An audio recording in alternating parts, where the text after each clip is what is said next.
it's wonderful to be here with you today, Rob and Karen. I am truly looking forward to this conversation. I feel privileged and I have a lot of anticipation for the topic of microstresses. There is the book, just getting into the screen, How Little Things Pile Up and Create Big Problems and What to Do About It. Could there be a more relevant book, more timely book in our lives professionally and personally? And what a duo. You combine, what a combination of insights, research and eminence in the fields of leadership, organizational behavior, networks, disruption, innovation. Wow, I'm exhausted already. Rob, you are the Professor of Global Leadership at the Babson College, an author of many eminent academic and business works, and the director of and co-founder of the Connected Commons, a consortium of 150 plus leading organizations accelerating network research and practice. So an academic who gets his hands dirty and does it for real, which is fantastic too. Karen, you're the best-selling author of 3 books, co-authored with the late and great Professor Claire Christensen, including How Will You Measure Your Life, The Prosperity Paradox, and The Story of Innovation and Customer Choice. You're a contributing editor at HBR and the editorial director of the Banyan Global Family Business Advisors. So we're going to talk about reclaiming our lives. What a big and important topics. By understanding what these microstresses are, what impact they can have, and how we can get a grip of them. Welcome to the show. Thank you, David. Glad to be here. Fantastic. So if you look at the last few years, we've had a lot of what I will call, I'm not trying to coin the term, but macro stresses. Think about the impact of the economy on job cuts, the pandemic on health and bereavement, big geopolitical shifts and more. And before I depress the audience, you've taken a different angle. You focused on micro stresses, which is a term many people won't have heard of yet. Just tell me how they're different from some of the big stresses, and then we'll dive into some of the topics related to that. Well, in your intro, you sort of gave examples of macro stresses that we all know, things we read in the newspaper, world events, things that happen to us that are big personally, job loss, real health, significant health issues, death of a loved one. We know what those stresses are. We know what they do to us. We can get empathy from people around us. We have the language to talk about them, and we understand the toll that those take. But what we don't necessarily have the language to talk about, but what is equally taking an enormous toll on us is what we call microstresses, which is the tiny little stresses that accumulate throughout the day from our interactions with other people, usually people that we're close to, personally or professionally. They're the ways in which we interact, in which something will trigger a little bit of a stress that will then linger on and have potentially last for hours or even days, secondary and tertiary consequences. The key thing about microstresses is they're so small and so fast that our brains literally almost don't register them, but our bodies do. Our bodies know the toll and they layer up. And so over the course of a day, a week, a month, we have layers and layers of microstresses that take a toll on us as if they were a very significant macro stress. Mm. So you can get to the end of a day or a week or a month and suddenly you just have, you feel an effect physiologically or mentally. So most of us know that at the end of every day you feel tired and sometimes you can't quite figure out why. It's the same thing where what happened today? Nothing happened today, but I'm really just fried. That's the sense of a micro stress effect, basically. So if they do build up in the way you've described and the different effects, and in the book you have some great maps of different situations that I'm sure we can all relate to. How do you recognize them if they are more underlying than some big stress that's straight in your face, if you like? Yeah, it's a great question. That was one of the things that probably stressed us both out the most, is as we went through these hundreds of interviews with conventionally super successful people, we always heard, periods of 3, 5, 8 years where people said they were in essence an echo chamber, working as hard as they could, doing all the things that they thought were right. And they woke up one day and said, I am nowhere near where I intended to be with my life or who I wanted to be in different ways. And so the subtlety is it sneaks up day to day, but it's also a year to year thing, like a python that slowly accumulates around us in different ways. What we can see, number one, is the more you feel yourself falling into a reactive posture versus proactive, then that's a warning signal, right? And what we could see is the happier people, they had a farther planning horizon. They were much more likely to be putting structure into their work and into the things that gave them joy in their life.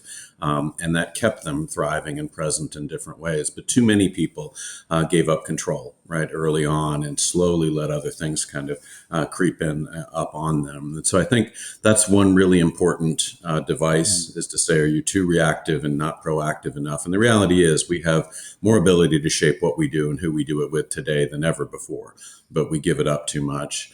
The second thing is, are you clear on what brings you joy, right? And you're not shooting for these things that are 6 months over the horizon, 3 years over the horizon, because we're notoriously bad at knowing what's going to make us happy, but we're actually living it in the moment, right? And actually clear on what are the things that are going to kind of create satisfaction, a sense of purpose for me in my life, and structuring those sorts of things in.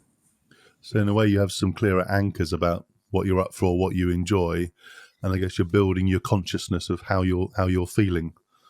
Right, right. And thinking about the role of the connections in that in your life. Like that's the other thing that we oftentimes overlook is we think, gosh, if I can just get meaningful work or a sense of purpose in my work, I'll be great. Well, 50% of our experience of purpose is the way we're interacting with people professionally and personally. And so if we're leveraging those opportunities, there's a tremendous ability to shift our experience of life, either to move away from microstresses and also towards things that give us greater fulfillment in different ways. So if you are a caring coworker or boss who's attuned to the health and well-being as well as performance of their team, and you spot, if you like, somebody who has, you can see a sense of accumulation of these microstresses, how do you start that type of conversation? David, that's almost a trick question because you described a microstress in itself. If a microstress for all of us who care about or manage other people, are responsible for other people, whether at work or at home and in our personal lives, that's a microstress because we are always on worrying about how are they doing? Are they doing well? So you're already starting in the frame of your microstress by worrying about that person and caring about that person. It could be a junior employee. Are they doing well enough? Do you have to keep coaching them? Are they performing well enough in front of the senior boss? So I'm just putting it in the context of how surround sound microstress is because you're experiencing a microstress just by caring about them. But if you do care about them, you can start to see that people are not performing at their best. They're behind on things, meetings where people sort of run out, but they haven't actually stopped to coordinate a bit when somehow there seem to be performance expectation misses. One of a microstress, but a sort of chronic thing that happens to lots of us are well-intended colleagues who are too busy, just don't fully do what they're supposed to do on their part of a project. They sort of miss by just a little bit. They don't, deliberately try to do a terrible job, but they kind of leave a little bit for perhaps you as their colleague or their boss to do. And then you have to step in and clean up. But if they leave it by 5% and then 2 or 3 other people leave it by 5%, sort of this 15% extra work for you, and then you're doing your work and then you're behind. So you can see it in, I think, the sort of tone and demeanor and the energy level of your colleagues. And if you're a boss, I think if you realize that you don't have opportunities to have these conversations and check in with your employees, and a telltale sign is microstresses that you may be triggering unintentionally almost always come back on you. So you'll start to feel it yourself. If you're not clear about your expectations, if you are unreasonably demanding of one of your colleagues, somehow that's going to come back to bite you too. So again, the surround sound quality of it, you'll see it and feel it. But I think most of us don't stop to think about it. We just default to, we're all too busy. We all have too much to do, but we don't think about the components. What happened to make that happen? I mean, what is the causal mechanism? What happened there? And I think as a boss, even starting to have that conversation with yourself and with your colleagues and peers, I think that can make a really big difference. Yeah, and I would love to add on to the idea of having it with yourself first. So I, have a lot of these people in my lives, just given the circles that I traffic in, and a couple have definitely tipped over into unhealthy places. But I was also in that same unhealthy place 3 or 4 years ago in a fairly significant way. And I always start with myself. I'm like, so here's what, I went through and here's what I'm doing about it as just a lead in to kind of make the conversation viable, right? For other people to say, there may be ways to live a little bit differently. The problem with it is all these things are so small and we're so heavily taught that successful people just overcome, right? We just keep accepting these things over and over again. And it's wired in how people look at themselves, think about themselves. And so I think part of what you're trying to do is create permission for people to say, no, I need to control both sides of this equation, both reduce the negative and lean into the positives a little bit differently. And it's usually super successful, in interactions that I've been having with people that way.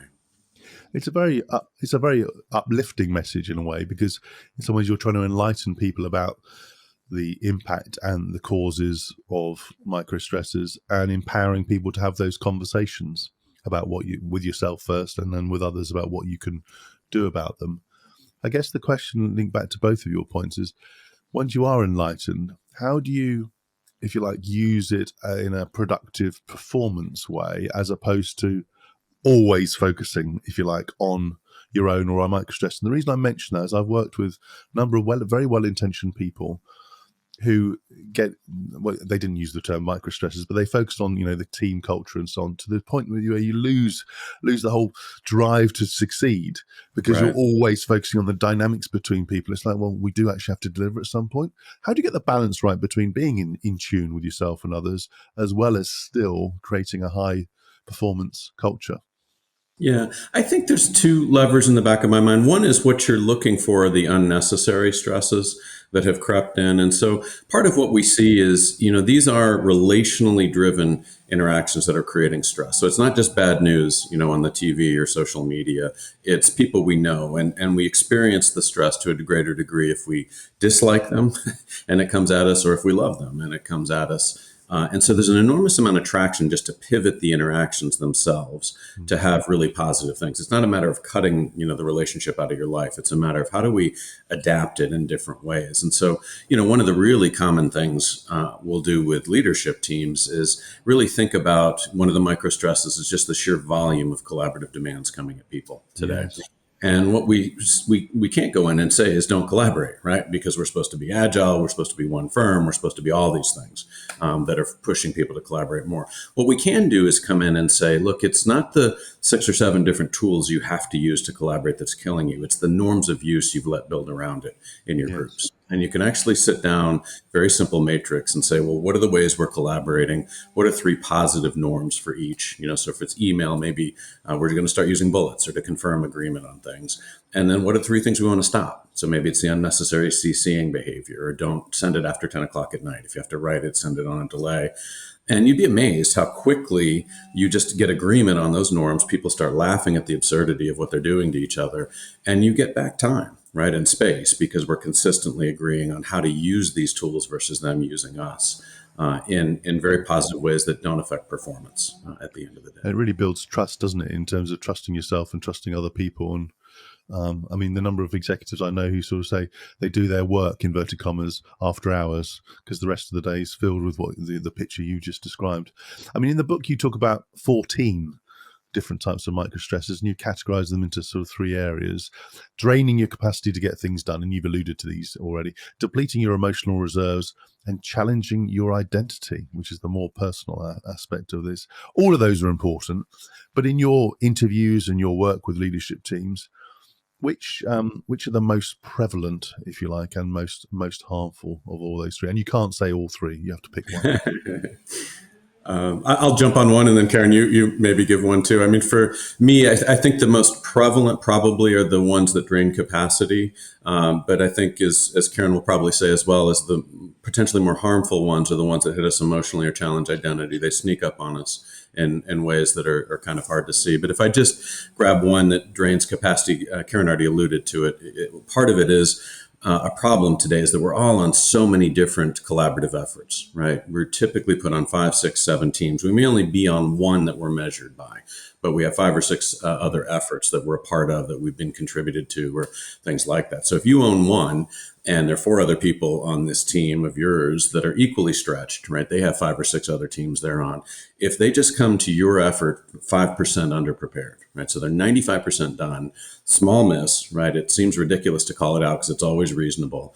But what that does is it accumulates to you to be 20%, right? 4 people times 5% miss is a 20% impact. And people are stuck with this question of, do I work through the night and irritate my family, or let go of other things that are keeping me whole, or do I underdeliver, right? Either of which creates stress, right? In that context.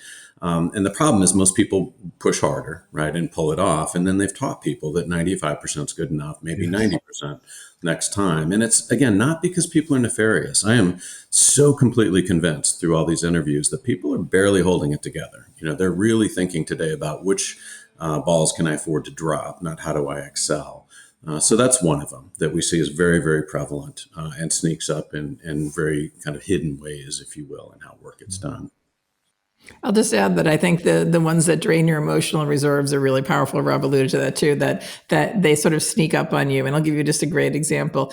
Who hasn't left their home in the morning unintentionally having exchanged curt words with a child or with your partner? That just sort of plays over your whole day. You know, for me, it used to be if I somehow my kid was mad at me in the morning or we had a not good get off in the morning, you know, I am now not feeling like a great mother all day. I'm worried about the kid all day, and you're just not your whole self at work. That's just one example. We have lots of things drain our emotional reserves. Interactions with people we love over challenging situations. So to me, the things Rob just talks about, things that you can see on your calendar and your to-do list, and that's real for all of us. That is just universally real. And I love that. What balls can I afford to drop? Not how am I trying to excel? But the ones that drain your emotional reserves just change the tenor of your whole day. And I think none of us are our best selves at all when that happens to us. And those little challenges happen throughout our day, week, month.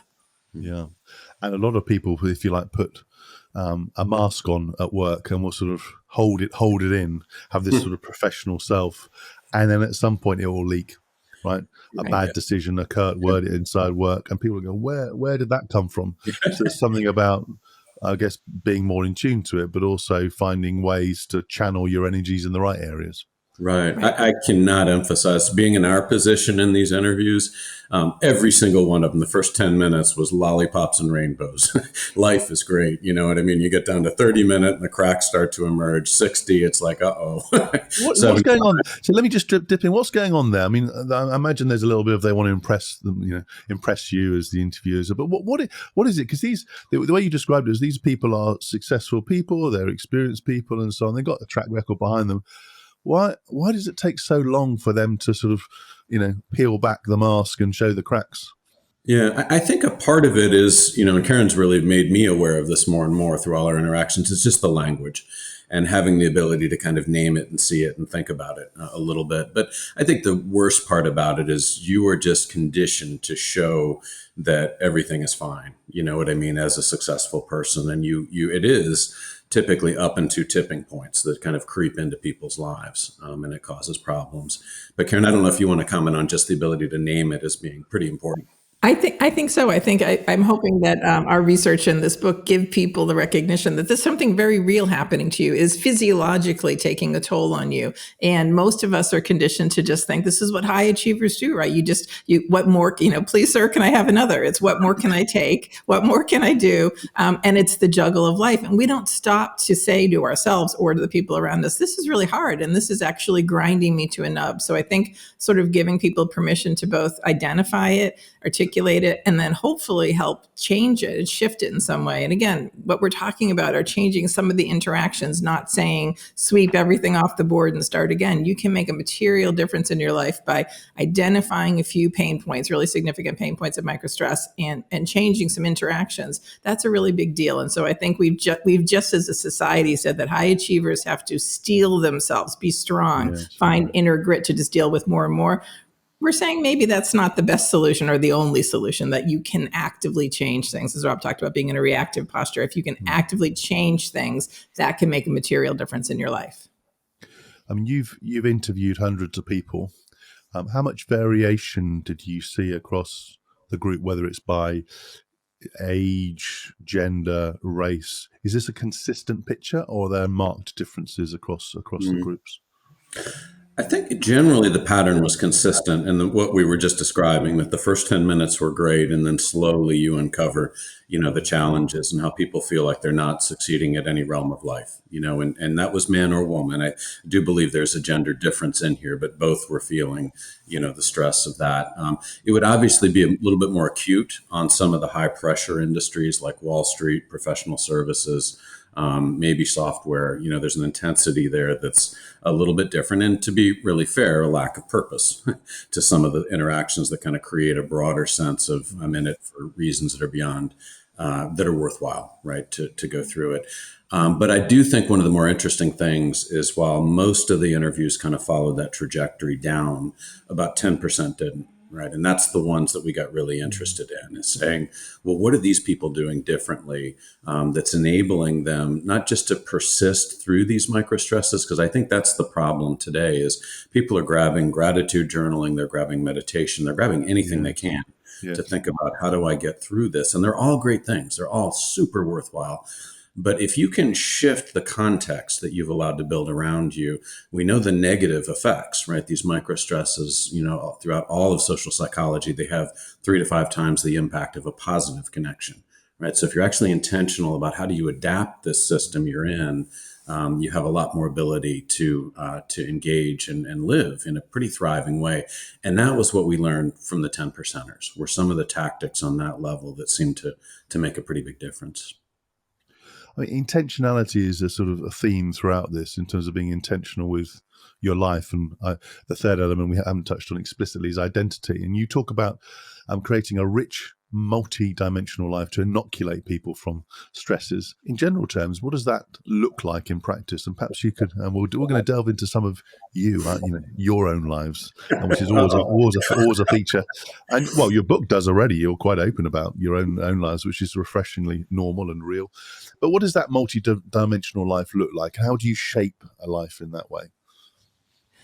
Well, at a high level, the 10 percenters, the people who did best, we found there was a pattern that they were generally involved with 2 or 3 what we call authentic connections or groups outside of their everyday work and home life. And that sounds from the outside maybe like, oh, they have some great hobbies and work-life balance. But we're talking about something different that happens that becomes really important to them. They were able to put so much of the microstress in their life in relative perspective because they had other dimensions of their life. They may be involved with a social group that was important to them, or a book club, or they may play tennis once a week with friends. It's not just those activities, but it's the interactions that they have with those people during those activities that can really help them reframe the microstress and let it sort of sit in perspective.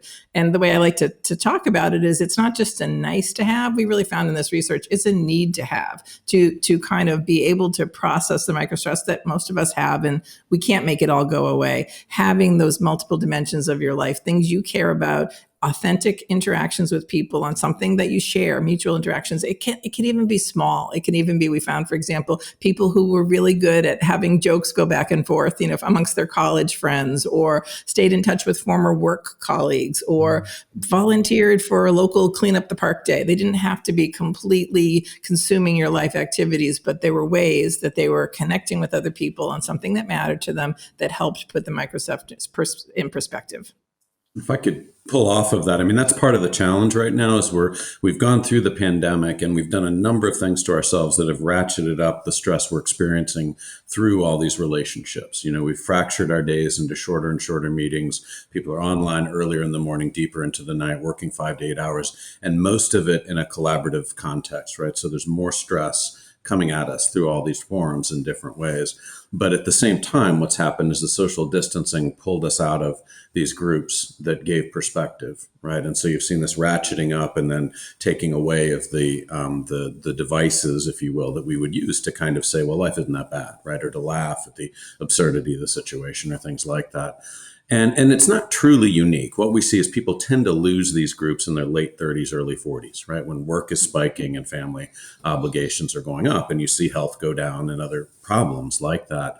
And so, but it's not, untractable, if you will.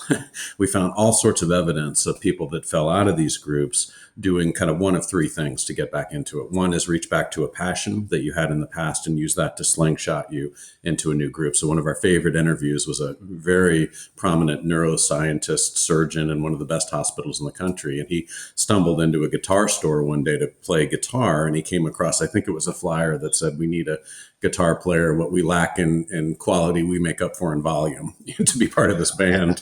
and he joined it. And he wrote us later and said, I'm hanging out with 20-year-olds. These are not my best friends, right? But it's giving me perspective in my life that is really ratcheting down my experience of the stress that's around me. And so we see a lot of tactics like that. Reach back to a passion, use it to slingshot you forward, reach back to dormant ties and use that in LinkedIn or other devices to start new sets of interactions, or just pivot slightly what you're already doing. So rather than running by yourself in the morning for a certain time that's somebody else's idea of fun to begin with, use it to say, how do I run, say, with my child, their best friend, and a neighbor in the community, right? And do it in ways that actually pull us into connections that help us revitalize. So there are a lot of tactics to get this back in our lives. And it is point. Really And it's important. often lots of micro actions, even though they can have big effects. And one great thing about it is that, as a parent carer of a very disabled child, I've already literally, as I was reading the book, I haven't solved everything, and you can't solve things. I literally started making 2 or 3 changes, which literally overnight have changed my perspective. Has it fundamentally changed the environment? No, but it's changed my perspective on the world and how I feel. So I'm very grateful for that. So that was a warm up to obviously you guys, and you touched upon that a little bit in the book. I always ask authors whether they actually practice what they preach, or do they just write a book. So in a nutshell, each of you, what one thing have you done following your research to help you manage microstresses in your life, professionally or personally? Yeah, I'll give you mine. There's a couple things, but one that stands out in terms of shielding from a microstress. So let me use that as an example. So I have continued to have a daughter. She was a very high level, tennis player in juniors coming up, and so we traveled the country together to her tennis tournaments. I know nothing about tennis. I was just trying to support in different ways and make sure she was able to kind of pursue what she wanted to the level she could. And what happened in that, though, is she got used to relying on me to vent on almost everything, over time. And that relationship persisted into her adult years, right? Until she's now applying for medical school, and I would get texts, about the stress of this, or, what's worrying me about that. And what she didn't know is every time she sent me one of these texts, it made her feel good for 10 seconds, and then she went on with her life. I would worry about it for 4 hours, 5 hours. It would be in the back of my mind all day until I got a chance to talk to her again. And what we learned one time over, a glass of wine is that she didn't care. It was just a knee-jerk reaction to send me these texts because she'd gotten used to it, but it was having a huge effect on me, right? And so the change, I just said, Rachel, cut it out. You're killing me. And the change was just a subtle one. Like she just starts thinking about, okay, what's really important, right? And when it is important, I'm there in a heartbeat.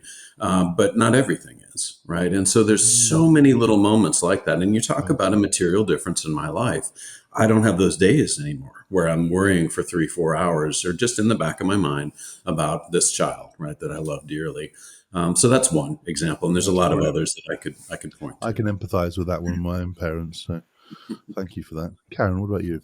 I'll just add, Rob and I were working on this book during the pandemic, so we were working on it virtually, and we really both did try to practice what we preach, included some of the ways to close out conversations, make sure we were aligned. But one thing that was really significant that I did, that I'm so glad I did, is I lived within an hour or so of 2 of my closest friends from college, and we just had drifted apart because of life. We had kids and life was busy and work schedules. And during the pandemic, we found a way to get together at locations where we would go hiking. And it's funny now because we would hike in the woods with masks because we were so scared. We didn't know what the protocol was. We were out in the middle of nowhere talking to each other with masks on. But that became a rhythm, and it became actually really important to me during the pandemic because we could just let our hair down and laugh. We were in the woods. We were in the woods when we got the results of the presidential election, and we screamed and enjoyed that was. But it put us back into each other's lives in a way that meant that we have now been resumed being there for each other. We've seen each other through the death of a parent, and we're just back to shorthand close because we started being together a little bit and doing the double duty of doing something that's physically good for us. So that's just one example, but that we were very conscious of doing that because that felt like an important stress reliever, and it's gone on to be so much more than that. That's brilliant, isn't it? In each case, there's like a pivot or a step forward or a change that actually sounds quite small, a walk or a conversation not starting or a text not coming, but actually the contagion effect, is either very positive or you're reducing it. So that's brilliant. I mean, let's get a little bit more philosophical, as I like to in these podcasts. Think about your own impact. What impact on the world do each of you want to have through this book and your work? I mean, with this, for me, I believe what we want to do is give people the opportunity to see that they have far more control than they think in most cases. The problem is many people that we're interacting with have given up, right? They just believe that they have to persist through this. And so I believe that really deeply that we live in a time where we should be much happier with everything that we have around us. And yet the burnout rates and everything else is at an epidemic, level, and loneliness and other things. And so I believe that these ideas can have a material effect, right, on people's well-being. I would love to see if we can do work in organizations that show that people that do this better suddenly aren't going into clinical categories of care, that they're actually constructing their context in a way that makes them healthier. Not everybody, right, but a relevant portion of the population. And I'd love to see it drift into our high schools in different ways, and think about children and the stress that they're experiencing that's heavily, heavily conditioned by the hyper-connected world that they're living in as well. So those are some aspirations. Oh, that's wonderful. That's wonderful. I would just build on that. It's very similar. I think we are in a kind of mental health crisis in the world, and I particularly see it in, teens and young people. But I think giving people tools to reclaim some parts of their life, to expect and ask for a better quality of life, but better overall well-being. So I think if we can somehow reframe the conversation and have people think about what they can do, not just how hard and awful and overwhelming life is, it is, but you can do some things to make it better, and not just accepting that we just have to endure more and more. I think that would be fantastic if we could give people those tools to make a difference. That's brilliant. I mean, very empowering. It's about intentionality. It's taking control. It's, as you say, it's taking control to shape your identity and your life and those around you, which is fantastic. Let's end on this even more positive note. When you're doing your best, most brilliant work, what helps you the most? Apart from obviously managing microstresses, I get that. But just give me like one. I always ask guests 1 or 2 tips or what fuels them. Perhaps coffee, Karen, as you alluded to earlier. But what helps you deliver your best work? For me, it's the dimensionality, right? And so I'm very intentional about having a group that I'm an authentic part of, one that's on a physical realm, so I cycle a lot, another that's more on a spiritual or aesthetic realm, and a third that's more social. Right. And I find that having that dimensionality built in on those fronts is really kind of positive and settling for me. And then the second tip for me is not to cause stress because, there's always a lot going on, managing a consortium, different things coming at you. And I definitely see that with the stress that I create inevitably boomerangs back on me at some point in a different form. And so I'm trying to be hyper, sensitive to sometimes needing to push, right, for performance, like you're saying, but being very careful about how and when I do that in different ways. For me, this book is a great example of it. I really love collaborating with people. I find it very exciting and stimulating to build on each other's ideas and create something together and learn from the other person and care about your work more because you don't want to let the other person down. So for me, collaboration with people who fuel me and push me and challenge me, I think that's where the best work comes from. That's who I am, and I love doing that. That's wonderful. It's brilliant. And the audience for this podcast are existing or aspirant leaders of different shapes and form. What's your message for them in fueled and inspired by your work on microstresses? Imagine they're new in role. They're aware of microstresses. They've read your book. They've obviously listened to this podcast. That goes without saying. What's your one message for them? So if they're new in role, it's to lean into the transition. We heard so many people describe scenarios in their life when they would either take a different job, move into a new company, take a promotion, and they immediately gave up control, right? They said, okay, the next 18 months, 2 years are going to be a nightmare. And they went home, told their family, and everybody set expectations that my life's going to become more narrow, right, at the heart of it. And so they give up their tennis groups, they give up their book clubs, they give up their music associations, whatever it may be. And they become narrower versions of themselves with the intent that they'll get back into it, which of course they never do, right? Things kind of pass them by and their world becomes more and more narrow. And those were some of the most sad stories, right? In all these interviews of people that became too unidimensional. And a lot of times it happened in those kind of transitional states. In contrast, the people that leaned in and said, how am I going to become a bigger version of myself? And manage things that way tended to, have a much richer existence, as they progress through. That's a great way to frame it. Yeah. I would just add, if you're new in a role, so many of us want to look fantastic quickly and perform quickly and be, cause no trouble for anyone and exceed expectations. I think it's far more important. That's the perfect time to be asking questions, reaching out to people, making sure, is this asking why? Do I need to do, is it more important to do this or this? All these things that perhaps are unspoken, and you'll just make assumptions. Other people will make assumptions. And that is a recipe for microstress. So I think you can really easily, and that's the perfect time to ask a lot of questions. What's more important important, this or this? How much time should this take? Who can help me with that? Who can clarify? Who's a good person to mentor me? All those kinds of things that you can do in the beginning that are much more easy to do at that point than it is later on. I think assume nothing, ask good questions. Gosh, you are just full of, really rich, purposeful, research-based tips. This is brilliant. A personal thank you, as I said. Reading your book, and obviously I've known you from afar before the book, like a positive lurker, if you like, in your work, in both of your works. It's already had an impact on it's been a catalyst for me to reassess a few things about my life, and also take a few steps forward, even if the inner voice is a bit like, well, this is quite small. It's a step forward, and it starts to have a positive multiplier effect. So I'm personally very grateful to you both. We could carry on talking for hours, but I don't want to create any more micro stress in your life, especially given the hour that it is at the time of this recording, which is very early in the US. But that was another edition of Lancefield on the Line. I do hope you enjoyed this episode as much as I did. Please do check out the other episodes in the series. Sign up to the YouTube channel and to the podcast. And the last word to Karen and Rob. Thank you ever so much again. Thank you as well. Thank you.